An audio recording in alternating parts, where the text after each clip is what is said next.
misery loves company. There was no company in the misery of a Net fan. When they're going 12-70, everyone's just shitting on me who's a Knick fan or something. I had to do it all on my own until Twitter came around. I got to meet people like you guys. So it is different. But I have to say, you are a new Net fan, but you've earned your stripes. You're not a fake fan. I've never said that about you. No. You said I don't know the pain. Now, Right. you knowing the pain, I want you to answer that question. What will they do? We know what So the I dream think is, but what will they do? I think that, yeah, I think they're going to make multiple trades. I foresee. So D'Antoni's now on the staff, right? Who did he just coach? Robert Covington. Right. And I think that a deal where maybe Spencer goes to a third team, Jarrett goes to the Rockets, the Nets get back Covington, maybe another piece with it. And then I think they trade Torian and Filler with draft picks to somebody who has a player like Gasol was with Memphis that's no longer useful to them, is on the downside of their career, has a bloated contract, but on a contending team like the Nets, he helps and he makes sense. It doesn't matter that you're overpaying him anymore because you're not using up their current cap space. So I definitely see Covington or a player of that ilk coming in. I don't think the Gordon trade is going to happen. See, for me, I feel like that's Nets fan low self-esteem. Let me tell you what Jarrett Allen is worth. The Warriors would trade the Nets their first round pick, the second overall, for Jarrett Allen right now. Well, then the Nets should do that trade. They're not. They should They're make not that trade because they need him as a piece for their whatever it is that they're trying to do. But here's the thing about Jarrett and you Spencer. undervalue Both like Robert Covington for Jarrett Allen is like highway robbery alone. Well, here's the one thing. for one. Jarrett and Spencer are both in contract seasons, and I think we probably would all agree Spencer is not long for this. He's not going to be re-signed with the Nets. Spencer's acting like he's not going to be here, which makes me sad. If you think about the tax bill that would associate with his contract, and I think he probably is going to want to go somewhere on his own where he is the starter. Somebody will pony up more than we're willing to pay him. And I think the same thing is with Jared. The Nets going to want to pay Jared the 10 to 14 million that he would make, or do you cash him in now for a player that fits the timeline more for the next 2-3 years, and then you're off that contract when KD and Kyrie's contract comes up? They're not trading him. There's no like the kid. The kid is going to be the preeminent, lobs and dunk center in the league. He's 20. How old is he right now? He's 22. Is he 22 or 23? I think he just had a birthday too, or something like that. But centers come cheap, man. They can find center production for what they need cheaply with veteran minimums. I mean, you look at the guys the Lakers have playing center. They just really need them to set good screens, catch a dunk. Yeah, they're not asking for offense. It's different when you have Anthony Davis and well, yes, that's true. So you can, but they did their job. They were necessary, and they played big. I don't know, man. I don't see them trading Jarrett Allen. Not for that. I think it would have to be someone who is if they trade Jarrett Allen, and if they trade Spencer Dinwiddie, because the thing you have to remember is that Kyrie is going to be injured. I don't think anybody. Chime in right now if you think Kyrie Irving can play 70 games. If you would bet $500 of your own dollars that Kyrie can play 70. He doesn't have to. He has to be healthy by the playoffs. But that's why Spencer Dinwiddie is most valuable to us. DJ Augustine. It's going to be the backup point next year. It's such a far cry. Like if you play DJ like that might not be enough for Kevin Durant to carry us if you have DJ Augustine as your point guard. But if you have Dinwiddie as your point guard, and tell me if I'm wrong, Sam, and then tell me what do you think they're going to do. If you have DJ Augustine as your starting point guard during the times that Kyrie Irving is hurt, are you making an NBA Finals? So I think I think it's I think that's an interesting question. I mean, I do think this is what I will say about Spencer, who I appreciate everything he's done for the team. I think point guards that can score and create their own offense is something that you can find a lot in the NBA. Similar to, I totally agree with what Bam said about Jared Allen, which is why I've kind of been on the train that I think he should be dealt, because I don't really believe in giving a big money to a center like that, which is why. And given that they already have money with DeAndre, I think to put 20 to 25 to 27 million into the center position for two guys is not a good use of cap space. In terms of, and to answer the second question, in terms of guys of what I think they will do, I'm gonna take a little bit of a long shot here, because I think Marks tends to surprise us a lot of times, and even though he sometimes does the boring thing, the three names of guys who defensively, because I want to go to what Jack said, because I really do believe that defense is a big need. Three dudes who I like, who I think we've also heard in deals, is Wendell Carter, because I think the Bulls are looking to make some type of move. They got a new coach, they got a new GM. New GMs usually like to make some type of move.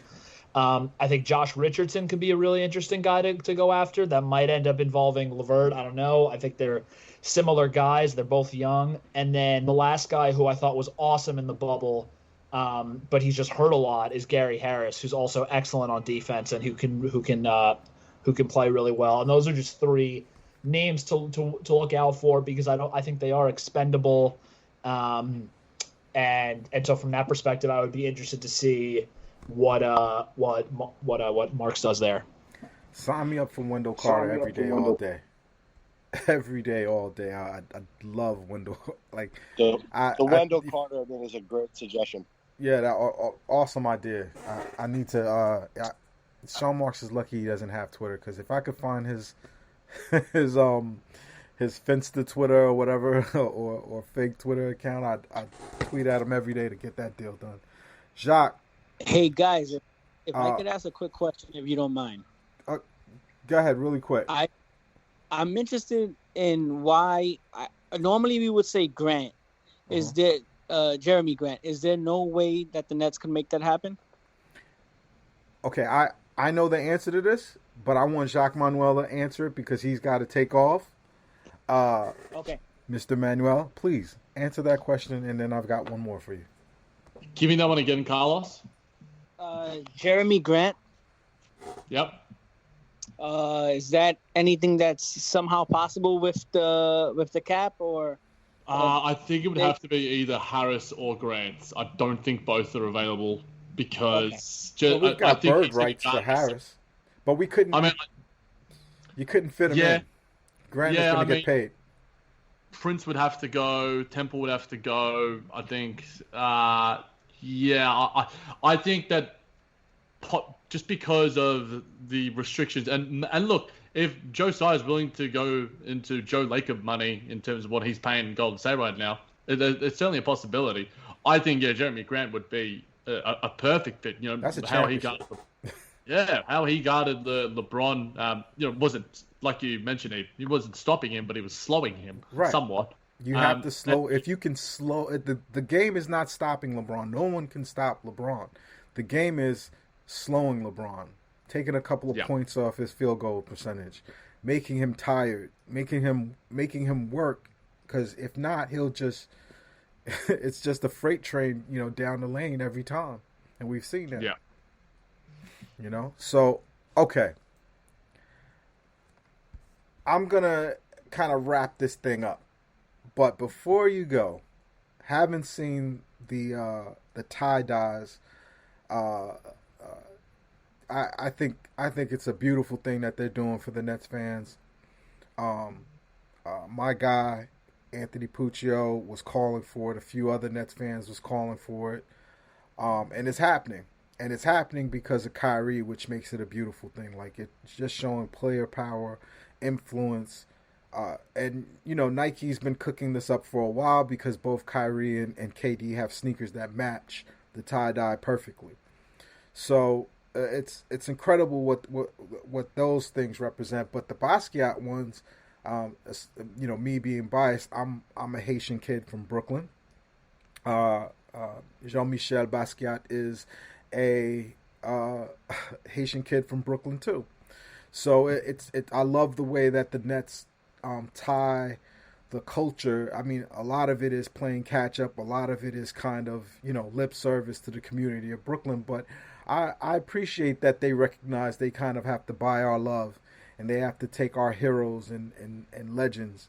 But I'm going to ask you guys to choose the Basquiat jerseys or the tie-dyes. Jacques Manuel, tell us why you choose what you choose. I'm going tie-dyes because I'm on the mail order list already to try and get a pair of those shorts, get them sent down here to Australia, however long they take. But I was a fan. I chatted about it on the buzz yesterday with Nick. I really like the font. I like the sort of graphic design nature of it. The colors, the little splotches of different color on the jersey for the Jean-Michel Basquiat inspired ones. And I think they'd look better probably in like hoodies and shorts and tees than as a jersey. It's gonna look sick. Yeah, so I just like that the Nets are experimenting with it. They've got a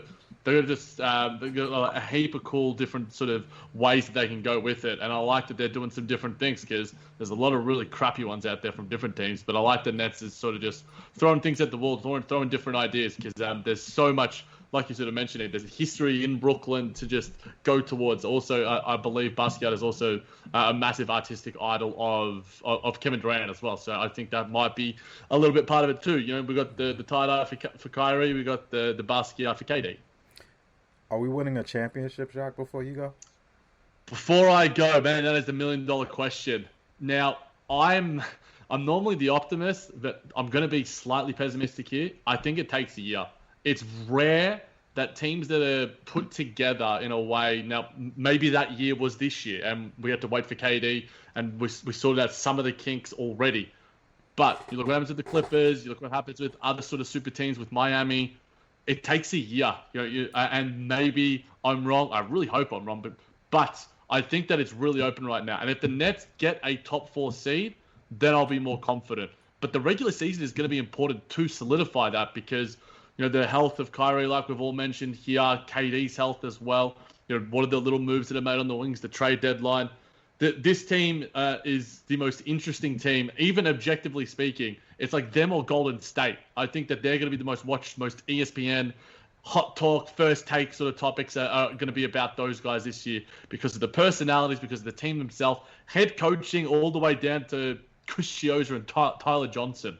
There's just so much interesting storylines heading into the 2020-2021 season. As of 11:04 a.m. in Melbourne right now on Sunday, November 1st, I'm going to say no, but I'm going to preface it with saying that, in a month's time, I'm hoping I'm changing my mind.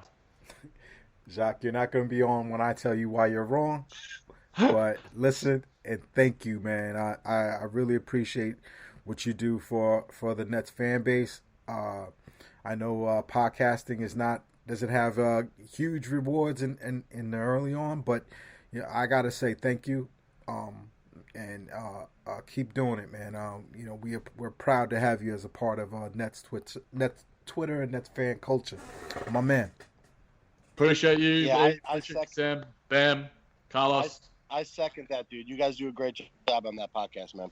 Much love, guys. Be well, stay safe, and all good things. Yep. Los. Yes, I'm here. I know you've been on the road. You're on vacation. You're doing your thing. One, tie-dyes or the Basquiats. Which jersey do you like? Tie-dyes only because it reminds me of my favorite players when I became a Net fan. Kenny Anderson, Drazen Petrovic. Kenny never wore those. But still, around the same time, and I've honestly, when I first saw them, I didn't like them.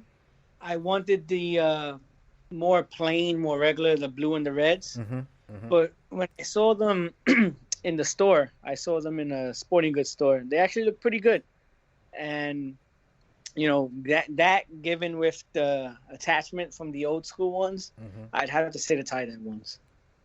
You know what? I don't think you're wrong. Bam, before I go to you, Bam, Los, are we winning a championship?